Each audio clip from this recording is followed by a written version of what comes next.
Hello everyone, welcome to the session. दोस्तों, ये हमारी एक स्पेशल सीरीज है जो कि प्योरली डेडिकेटेड है यूपीएससी, ईपीएफओ, एपीएफसी और ईओ एग्जाम के लिए। दोस्तों, इस सीरीज के अंतर्गत हम ईपीएफओ के अलग अलग कंपोनेंट्स को डिस्कस करते हैं। तो आज हम क्वांट के कुछ क्वेश्चन डिस्कस करेंगे।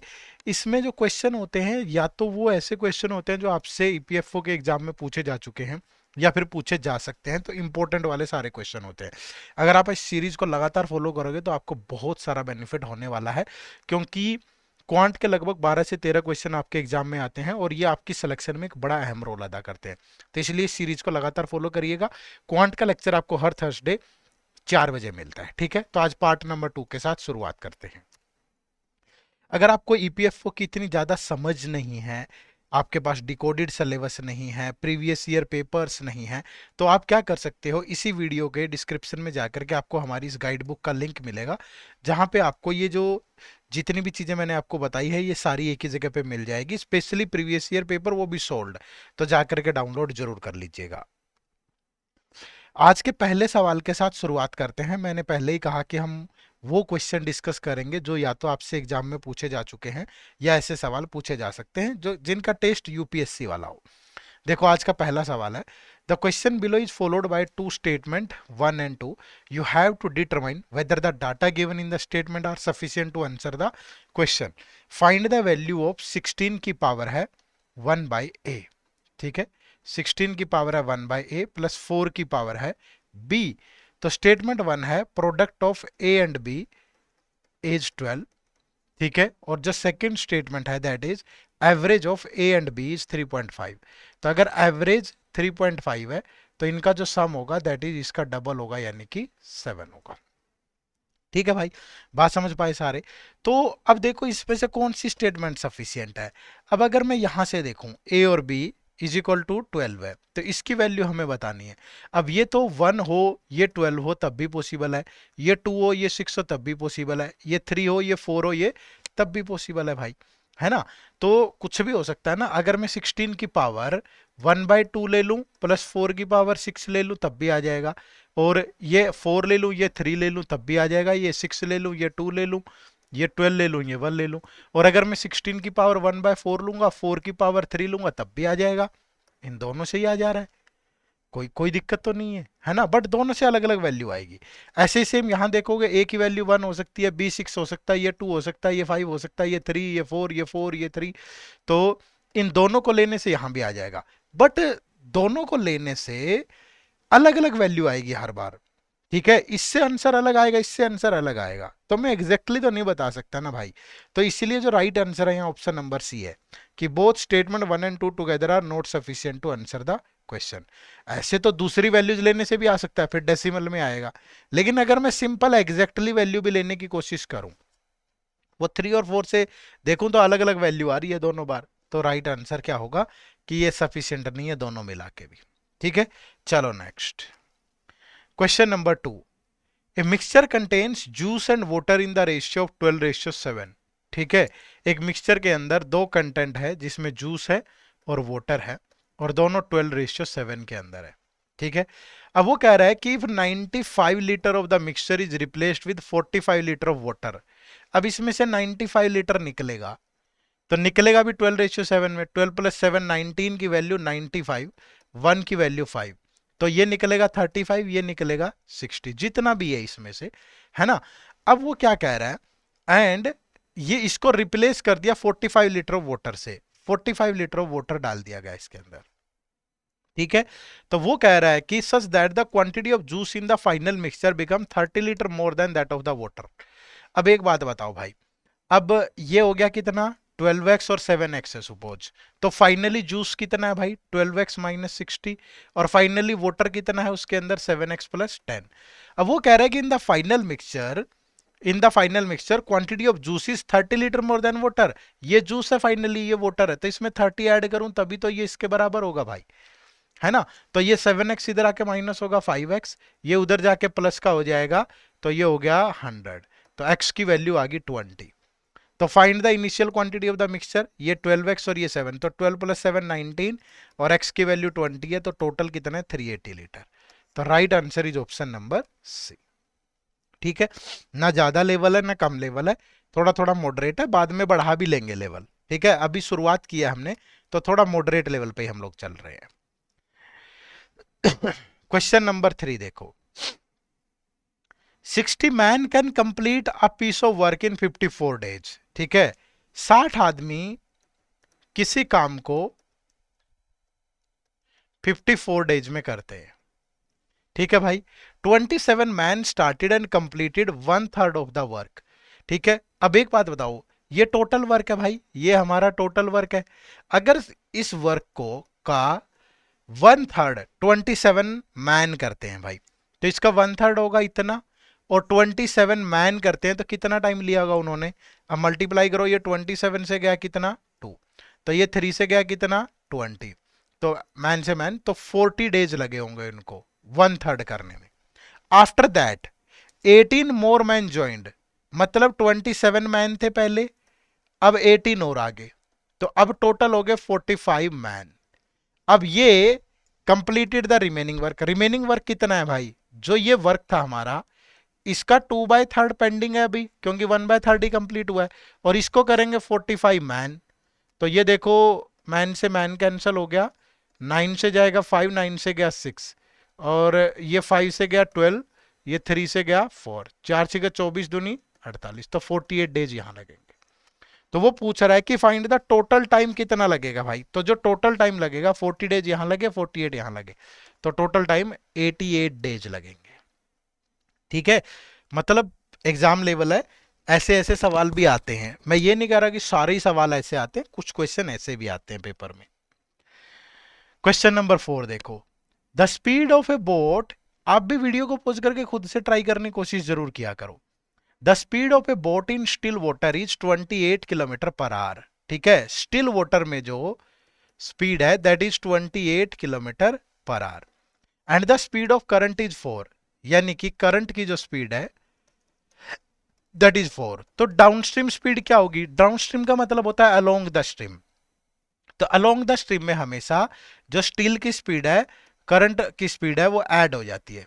तो डाउनस्ट्रीम स्पीड होगी 32 किलोमीटर पर आवर, और अपस्ट्रीम का मतलब होता है अगेंस्ट स्ट्रीम, तो जितनी भी स्टिल वाटर में स्पीड है उसमें से करंट की स्पीड माइनस कर दो, तो 24 किलोमीटर पर आवर आ जाएगा। ठीक है, अब क्या कह रहा है, the boat went from point M to N in downstream, अगर यहां से यहां गई एम से एन, डाउनस्ट्रीम जाती है, and then return half way between M and N in 12 point, यानी कि जाते हुए तो पूरा डिस्टेंस कवर किया है, आते हुए आधा डिस्टेंस कवर किया। अगर मैं कहूं कि ये पूरा डिस्टेंस 2x है भाई, सिंपली, तो 2x तो 32 की स्पीड से, और आते हुए आधा डिस्टेंस x किसकी स्पीड से, 24 की स्पीड से, और इसमें उसे कितना लगा 12.5 आवर्स। ठीक है, तो एलसीएम ले लो 96, 32 इंटू 3, तो 3 दूनी 6x हो गया, ये प्लस का 4x हो गया, दैट इज इक्वल टू 12.5। तो x की वैल्यू कितनी आ गई, 12.5 इंटू 96 डिवाइड बाई 10x, और ये डेसिमल के नाम का 10 भी आ गया, 25 से गया 5, 25 से गया 4, 4 से गया 24, तो x की वैल्यू आ गई 120, तो 2x की वैल्यू कितनी होगी, 2 इंटू 120 कितना हो गया 240 किलोमीटर। ठीक है, option number D is the right answer. बात समझ पाए, कर सकते हो, आराम से कर सकते हो। चलो आगे बढ़े, next question, find the area of a rectangle whose perimeter is 24 centimeter less than the perimeter of the square of area 576 centimeter square. तो it is known that the ratio of the length to breadth of the rectangle is this. वो कह रहा है कि find the area of a rectangle whose parameter is 24 centimetre less than the parameter of the square of the area. अब ये एक square है भाई, इस स्क्वायर का जो एरिया है दैट इज 576, और स्क्वायर का एरिया क्या होता है, साइड स्क्वायर ए स्क्वायर, तो ए स्क्वायर की वैल्यू 576, तो ए की वैल्यू कितनी होगी 24, तो इसका जो पेरीमीटर होगा दैट इज 4a, तो 4 इंटू 24, तो ये कितना हो गया 96। अब जो ये रेक्टेंगल है इसका पेरीमीटर इससे 24 लेस है भाई, तो -24 कर देंगे, तो 24 किया तो ये बचा 72। अब इसकी जो लेंथ और ब्रेथ है that is in the ratio 5:4, तो 5 + 4 9। ठीक है भाई, तो 2 इंटू 9, क्योंकि जो रेक्टेंगल का पैरामीटर होता है that is 2 into L plus B is equal to 72। तो 2 into L plus B 5 plus 4, 9 into 2 18 की वैल्यू 72, तो 1 की वैल्यू 18 से गया 4, तो 4 इंटू 4 16, 4 इंटू 5 20। तो इसकी लेंथ और ब्रेथ कितनी है 20 और 16। तो फाइंड द क्या बताना एरिया। तो एरिया के लिए क्या करेंगे लेंथ इंटू ब्रेथ, तो 20 इंटू 16 तो 320 मीटर स्क्वायर। तो राइट आंसर सेंटीमीटर है तो सेंटीमीटर स्क्वायर, मीटर है तो मीटर स्क्वायर। तो option number C is the right answer. ठीक है, चलो मैं फिर से दोहरा रहा हूं, ऐसा नहीं है कि हमने सारे क्वेश्चंस में लेवल बिल्कुल ईपीएफओ वाला एग्जैक्टली लिया है। अभी ये सीरीज स्टार्ट हुई है, धीरे धीरे आपको आदत पड़ जाएगी, लेवल बढ़ा देंगे, है ना। अभी हम मिक्स लेवल ले रहे हैं, थोड़ा मॉडरेट, थोड़ा इजी, थोड़ा डिफिकल्ट। आ जाओ क्वेश्चन नंबर 6 देखो। A boy goes from home to school at a speed of 24 kilometre per hour.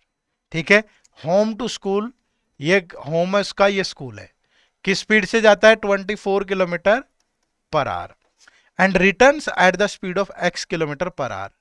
If his average speed for the whole journey is this. अब देखो भाई, जब भी डिस्टेंस कांस्टेंट होता है तो जो एवरेज स्पीड का फॉर्मूला होता है that is 2ab into A plus B, ये होता है।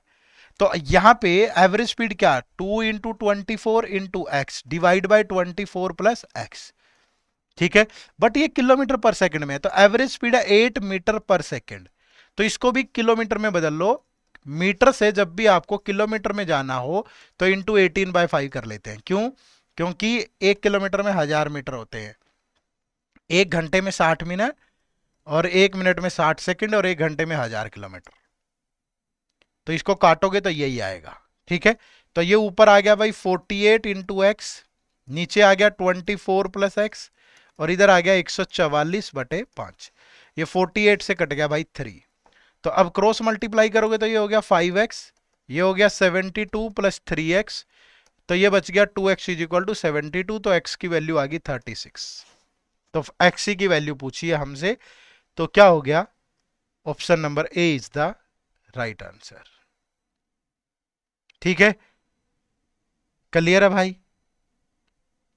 चलो आगे बढ़े, next question. The question below is followed by two statements 1 and 2. You have to determine whether the data given in the statement are sufficient to answer the question. ठीक है भाई, base area of A right circular cone is this. Base area right circular cone, ये होता है कोन भाई, है ना। तो इसका बेस क्या होगा, बेस इसका क्या है, एक सर्कल है, तो मतलब सर्कल का एरिया, तो pi r square is equal to 154। ठीक है, यहां से इतना आ गया भाई। तो R square is equal to किसके 154/पाई 22/7, तो ये कट गया 7 से, तो आर की वैल्यू आ गई 7। तो find the volume of the cone. तो कॉन की जो वॉल्यूम होती है that is 1/3 pi R square H. अब मेरे पास आर तो है, मुझे ये देखना है कि जिस स्टेटमेंट से मुझे एच मिल गया, हाइट मिल गई, ठीक है, जिस स्टेटमेंट से मुझे हाइट मिल गई, ये इसकी रेडियस है, ये इसकी हाइट है, और ये इसकी स्लांट हाइट है। तो जो स्लांट हाइट होती है that is L square is equal to H square plus R square होती है किसी भी कोण के अंदर। ठीक है भाई, तो जिस भी क्वेश्चन से, जिस भी स्टेटमेंट से सॉरी, मुझे इसकी हाइट मिल जाएगी, मेरा आंसर आ जाएगा।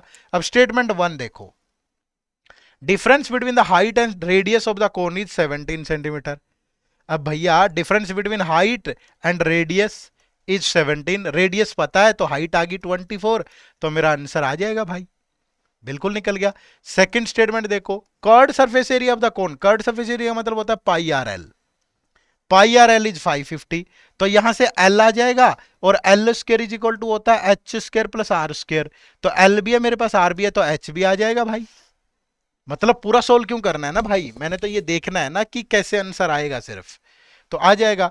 तो the data in both statement 1 and sorry the data in either statement alone are sufficient to answer the question. तो option number D is the right answer. ठीक है, कर पाओगे। चलो next question number 8 and 9। What will come in place of the question mark in the following series. ठीक है, अब series के क्वेश्चन है, अब थोड़ा इन पे लॉजिक पे कमांड होनी चाहिए। जैसे ये सीरीज है 16, 24, 20, 47 क्वेश्चन मार्क 102। अब देखो यहां 16 से 24 पे जाओगे तो प्लस, आप ये देखा करो कि अगर जो सीरीज में टर्म्स दे रखी है ना उनके बीच का जो डिफरेंस है अगर वो छोटी वैल्यूज है तो मतलब लॉजिक प्लस माइनस पे ही होगा। अब जैसे यहाँ प्लस हो रहा है 8, यहाँ -4 हो रहा है, यहां देखूं तो +27 हो रहा है। ये देखो तो ये 2 का क्यूब होता है, ये 2 का स्क्वायर होता है, ये 3 का क्यूब होता है, तो हो सकता है कि यहां 3 का स्क्वायर हो। भाई कोई दिक्कत नहीं है ना, अगर 3 का स्क्वायर है फिर यहां पे जो है वो 4 का क्यूब हो भाई, ऐड हो रहा हो, ये माइनस हो रहा हो, ये ऐड हो रहा हो 64। तो ये -9 करोगे तो यहां आया कितना, 38। 38 में 64 गया तो बन गई बात बिल्कुल। तो जो राइट आंसर है that is option number C. तो स्क्वायर क्यूब से बन जाएगी कहानी। ठीक है, चलो next question number 9। 20 question mark 62 104 160 230।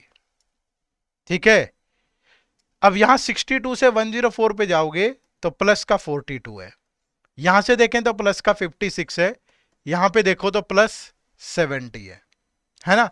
अब ये जो 42 है ये 14 का मल्टीपल है, मुझे टेबल से ही ध्यान में आ गया, देखो 14 इंटू 4 और ये 14 इंटू 5, तो यहां जो भी वैल्यू रही होगी वो 14 इंटू 2 रही होगी, और यहां जो भी वैल्यू रही होगी वो 14 इंटू 1 रही होगी, तो प्लस का 14 यानी कि 34। फिर देखो क्या 28 ऐड हो रहा है, बिल्कुल हो रहा है, तो right answer is option number D.